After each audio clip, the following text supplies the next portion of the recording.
Live from Washington, D.C., Jay Sekulow Live.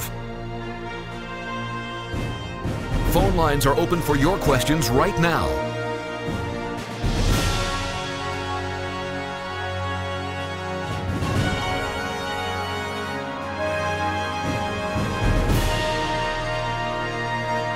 And now, Chief Counsel for the American Center for Law and Justice, Jay Sekulow. We're talking about the situation with Iran. Let's recast it. Jordan will recast for you what has happened. The Ayatollah Khomeini, the religious cleric leader of Iran, has issued a Twitter storm. We have the Ayatollah Khomeini tweeting over the last couple of days about the state of Iran. Now, he starts off with some very tough rhetoric, but within the rhetoric is an admission of weakness, and I wanted to point into that. So the first part of this tweet storm, and it goes on and on there, 1, 2, 3, 4, 5, 6, and then an additional 7th tweet in a row, including an infographic about why we do not negotiate with the U.S. He starts with this. Recently, U.S. officials have been talking blatantly about us. Besides sanctions, they are talking about war and negotiations. In this regard, let me say a few words to the people. All caps. There will be no war, nor will we negotiate with the U.S. Now, one, he can't promise his people there will be no war. Here's why. He's got his Iranian Revolutionary Guard now threatening to shut down the Strait of Hormuz again because of the November 5th deadline of sanctions that go into place on Iranian oil shipments. So he's trying to make a claim to his people that there's no war. But why do I say that he is admitting their weakness? Look, it's 3 tweets down in this tweet storm from the Ayatollah. We are now living in a day and age where we have tweet storms from an Ayatollah, but it's true. He said the JCPOA, the Joint Cooperation Plan of Action, was an obvious example of what negotiations with the U.S. would bear. We can enter a risky negotiation with the U.S. only when we have achieved the desired level of power in economy, politics, and culture. So the U.S. pressure. Now, remember that first tweet, he said, we will not negotiate. 2 tweets down, he admits why he can't. We don't have the power in the economy or the politics or the culture to negotiate. So this is now him stepping in. He's also in another tweet, as we predicted on the show, starting to blame economic woes on the political leaders of Iran. But you know, Andy, I was thinking about this. You and I have studied this at Oxford before, and it's interesting. They love closing the Straits of Hormuz. Oh, the Straits of Hormuz. That's like their thing. The Straits of Hormuz is always the ultimate threat. We should get a map of that for the next segment so we can show everybody what we're talking about. They love closing the Straits of Hormuz. Yeah, that's always the ultimate threat, is we're going to close the Straits of Hormuz. And what would happen if you did that, Wes? Well, it's one of the few capabilities they have. They don't have a lot of military capabilities in spite of their rhetoric. But yeah, what would happen? It's been the long-standing policy of the United States that we will use military force, if necessary, to keep the oil shipping lanes open, period, end of sentence. And that's really what it is. It's the oil shipping lanes. So the Straits, breaking news alert, the Straits of Hormuz will not be closed. No, and if they are, then his tweet will be wrong. When you put in all caps, no war, there will be war, and Iran will lose. Yeah. So, I mean, this is, I think, the reality of what we're dealing with here. I mean, it's very serious. And he's starting to shift that blame. So culturally, what's he have? He's got infographics up about why they won't negotiate. But again, it's this admission of weakness, which I think is so clear. We have put Iran at a point where they feel like they are too weak at the world stage, economically, politically, culturally. He uses that terminology. This all comes in light of the new sanctions that are right around the corner, November 5th. That will include a boat, by the way, not just oil, but a boat and some other vessels that were previously sanctioned by the U.S., unsanctioned by the Obama administration. Surprise, surprise. One of these is a boat right off the coast of Yemen. It is called, it's quote, the Mothership, stationed in the Red Sea, providing information and materials to the Houthi rebels to attack the Yemeni government. And you can actually see the pictures. This vessel will be sanctioned once again, so that it will not be able to have these to be able to sit at these ports of call. It's called the Saviz, backing the Iranian terror efforts in Yemen. There's even images of the go-fast boats that Iran uses just sitting on top of this vessel. Remember, Obama administration lifted the sanctions on it.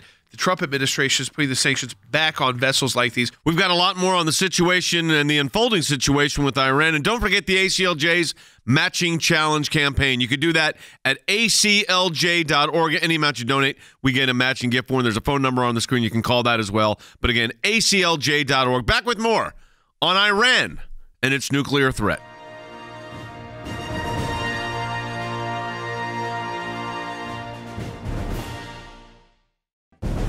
It is a critical time for our nation. And the American Center for Law and Justice is on the front lines, defending life and liberty, engaging the issues that matter most to you and your family. Whether it's working to protect Americans from the dangers of radical Islam and the persecution of Christians, to defending life at the U.S. Supreme Court, to protecting your religious and constitutional freedoms, we could not do this work without you, without your support. And now your support can really make a tremendous difference. For a limited time, you can participate in the ACLJ Matching Challenge. If you make a gift now, it will be doubled. $25 becomes $50.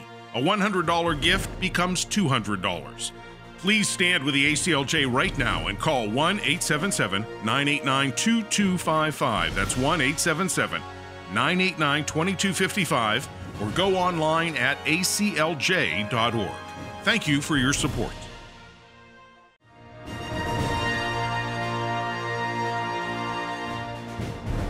Well, the Ayatollah went on a tweet storm.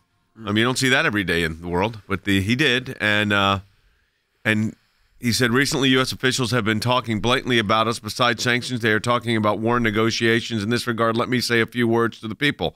All caps, as Jordan said. There will be no war, nor will we negotiate with the U.S.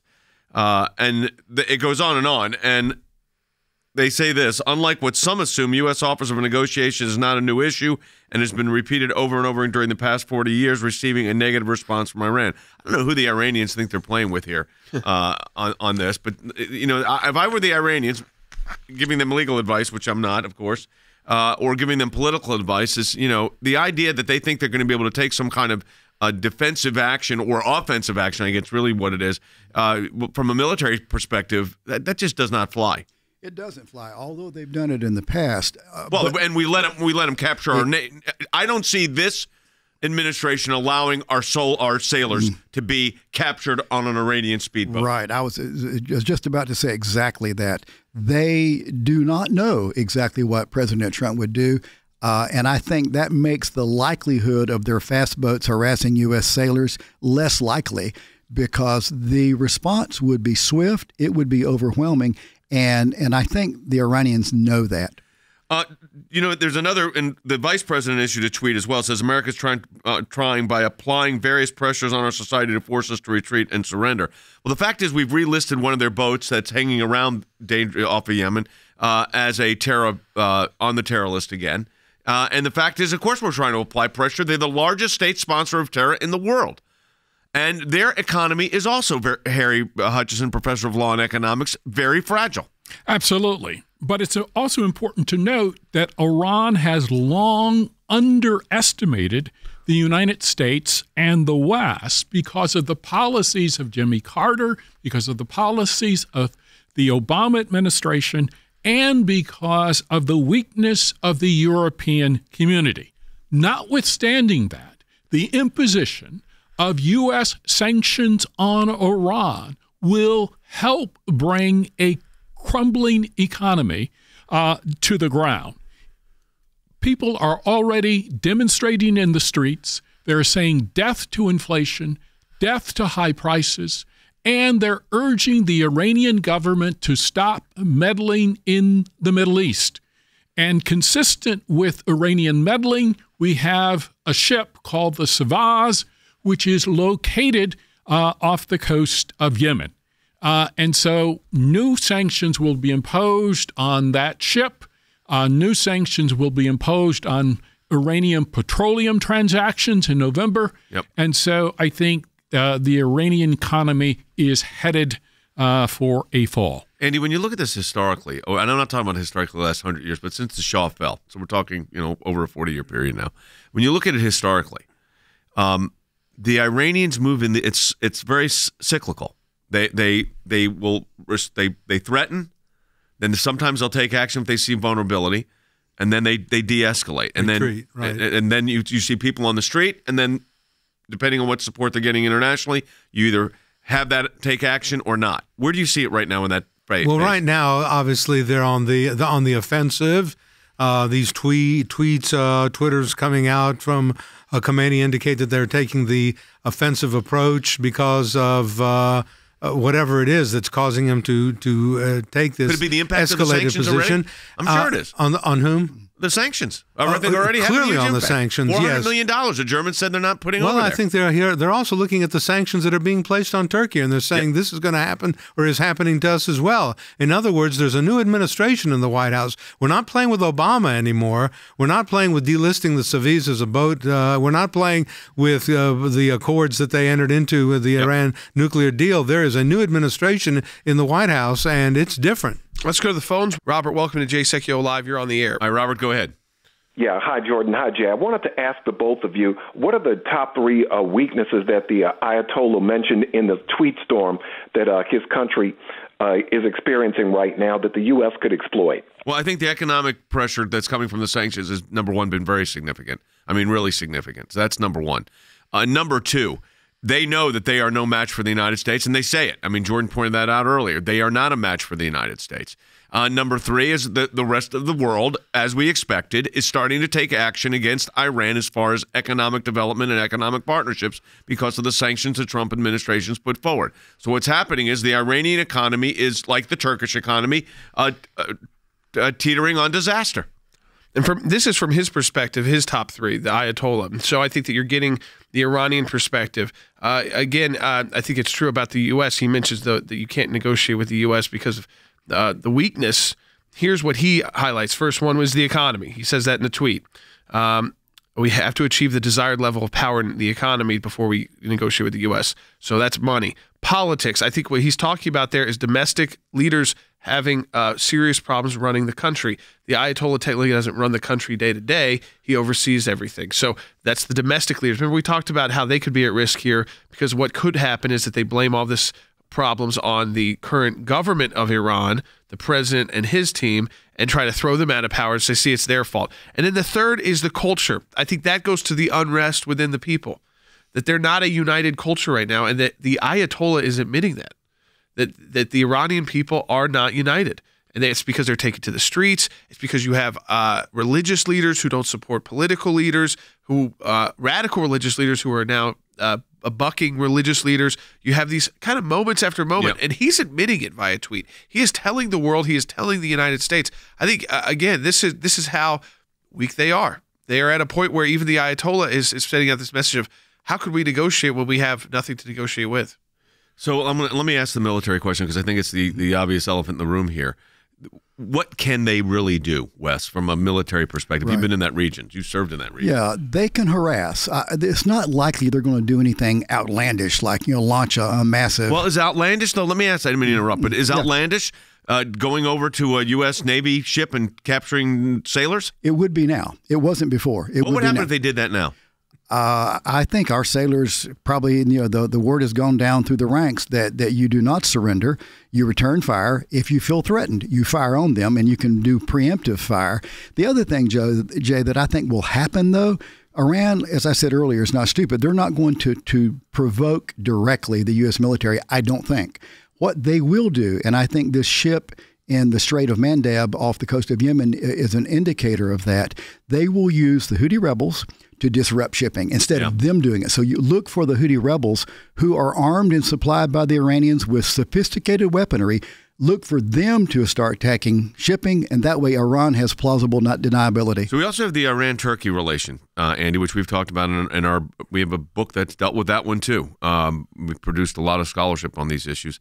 And so you've got Iran and Turkey, which traditionally had been hands off each other and not having a great economic relationship. They started doing business together. Now we've sanctioned both governments. Yeah, I don't think that Khamenei doesn't realize what's happening to Erdogan, because I think he is. And I think that a lot of what that you see in these Twitters from him is a reaction against what the United States is doing, the economic warfare. And, Jay, we have to admit, we are engaged in an economic war with Turkey right now. The Turks have now retaliated. They've put a tariff on cosmetics, and they've put a tariff on other goods coming into Turkey from the United States. But I think what President Trump is doing to Turkey is having a tremendous effect on Iran and may have been the catalyst for all the things that we see coming out of Iran and Khamenei, actually. So, Harry, when I look at the economy, and then we're going to take another call here in a second, Jordan. No, we'll wait till after the break. But, Harry, when I look at the economic situation in Iran and look at Turkey, it looks very similar as far as what's happening to the valuation of their currency, how their exports are going, how other nations in the world are responding. and in terms of their dependence on foreign investment. So if you look at Turkey, for instance, foreign investors are fleeing. The same thing is beginning to happen in Iran. So following the JCPOA, the Iran nuclear deal, foreign investors came to Iran. Now they are beginning to flee. In addition, Iranian clerics are beginning to support the people. And thirdly, I would add, you have the issue of income redistribution. So if you look at all of the money that Iran took in after the Iran nuclear deal, they redistributed that money to the leaders, to the elites. And so there's a huge disparity going on in Iran. We've got a lot more on the situation and the unfolding situation with Iran. And don't forget the ACLJ's Matching Challenge campaign. You can do that at aclj.org. Any amount you donate, we get a matching gift for. And there's a phone number on the screen. You can call that as well. But again, aclj.org. Back with more on Iran and its nuclear threat.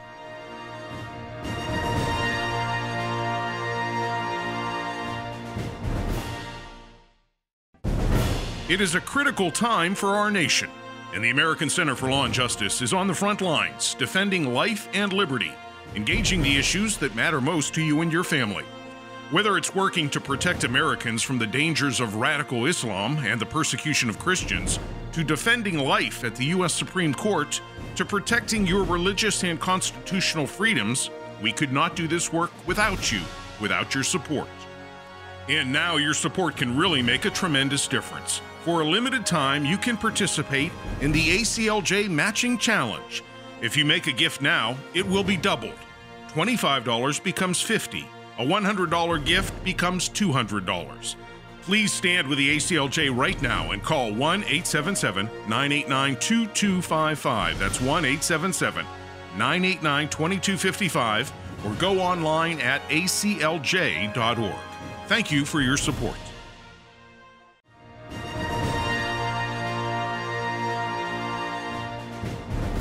Hey, welcome back to the broadcast, everyone. We put together a special called The Export, dealing with the threat from Iran. It's a full-length movie. Here's a look at the trailer.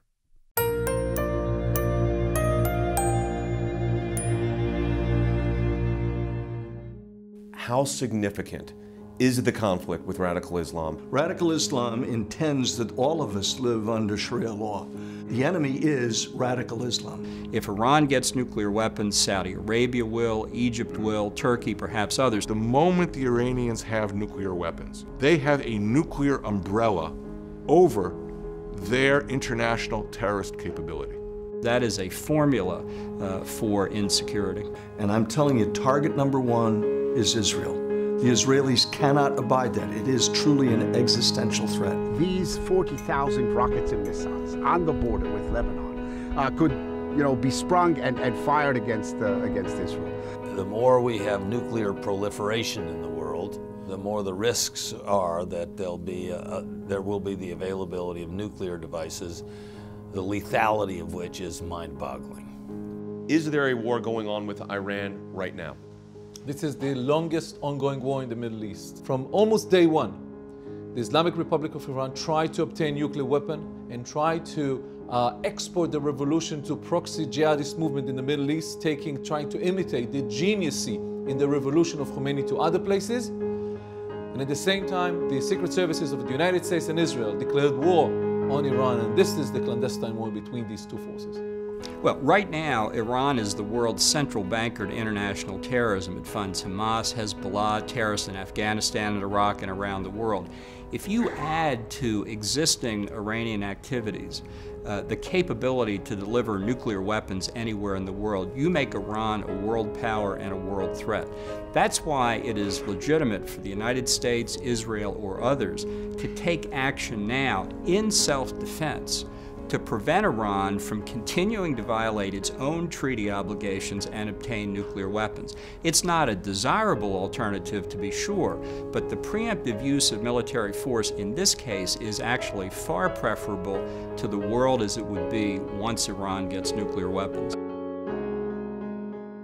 interesting conversation on the situation in Iran, which is, again, the largest global exporter of terrorism in the world. That's one thing they export more of than anybody else, terrorism.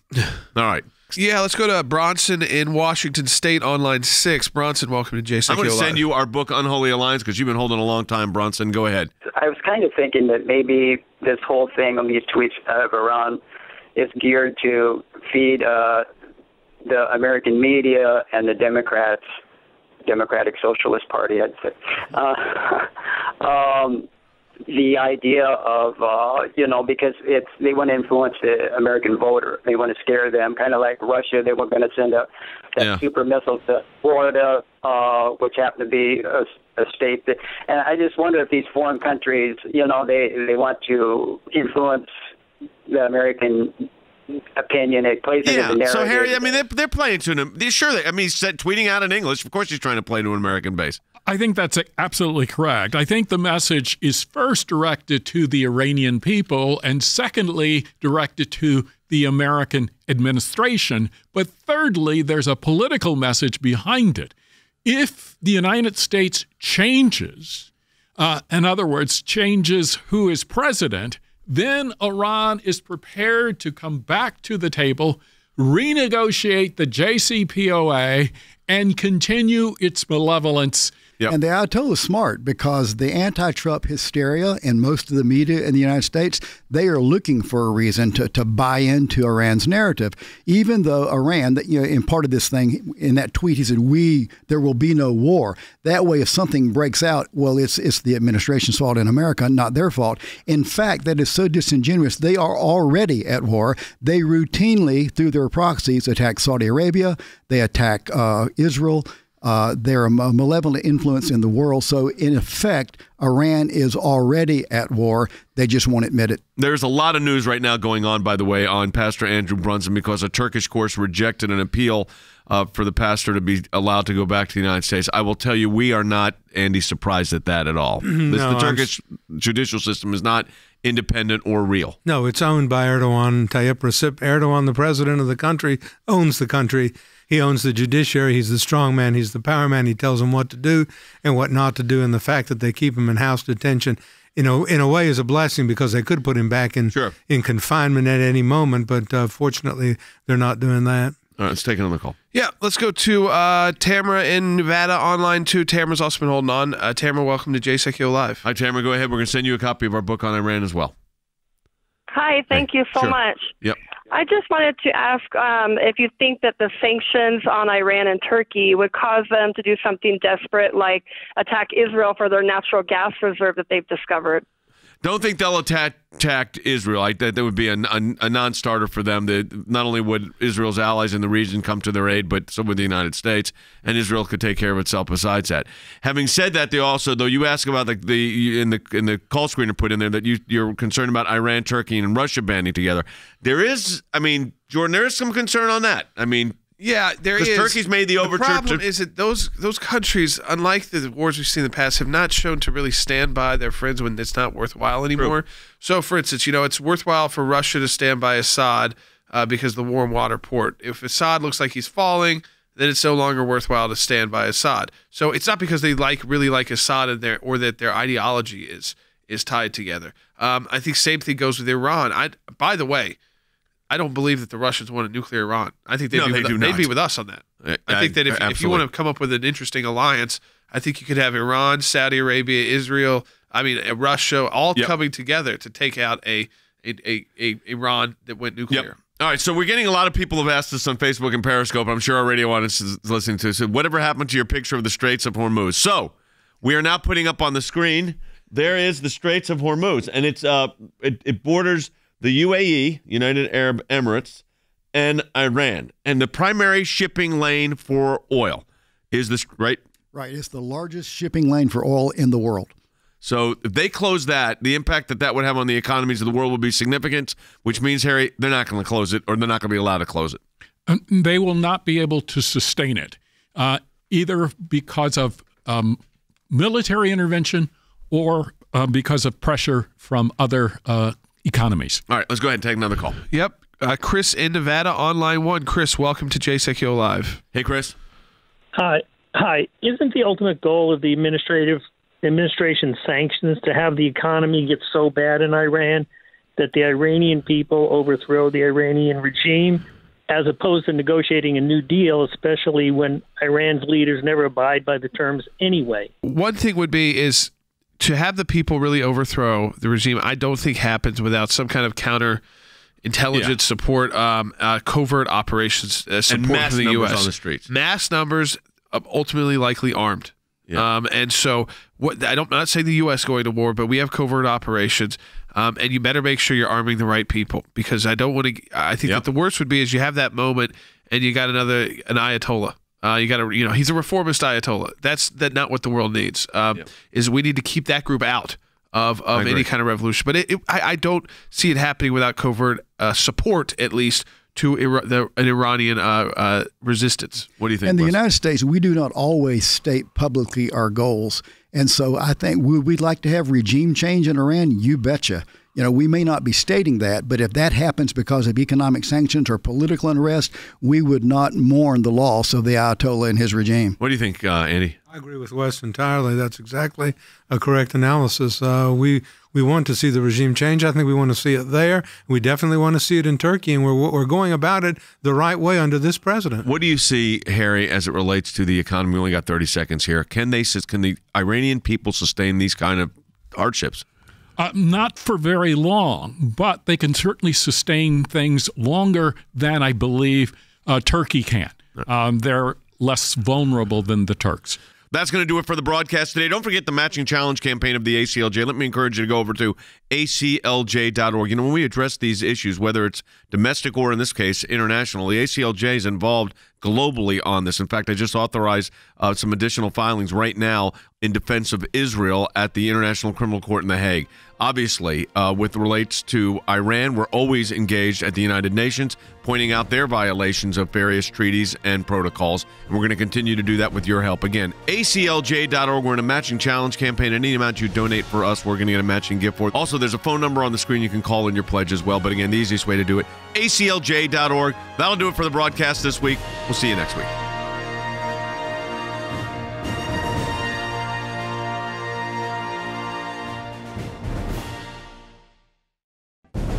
It is a critical time for our nation, and the American Center for Law and Justice is on the front lines, defending life and liberty, engaging the issues that matter most to you and your family. Whether it's working to protect Americans from the dangers of radical Islam and the persecution of Christians, to defending life at the U.S. Supreme Court, to protecting your religious and constitutional freedoms, we could not do this work without you, without your support. And now your support can really make a tremendous difference. For a limited time, you can participate in the ACLJ Matching Challenge. If you make a gift now, it will be doubled. $25 becomes $50. A $100 gift becomes $200. Please stand with the ACLJ right now and call 1-877-989-2255. That's 1-877-989-2255, or go online at aclj.org. Thank you for your support.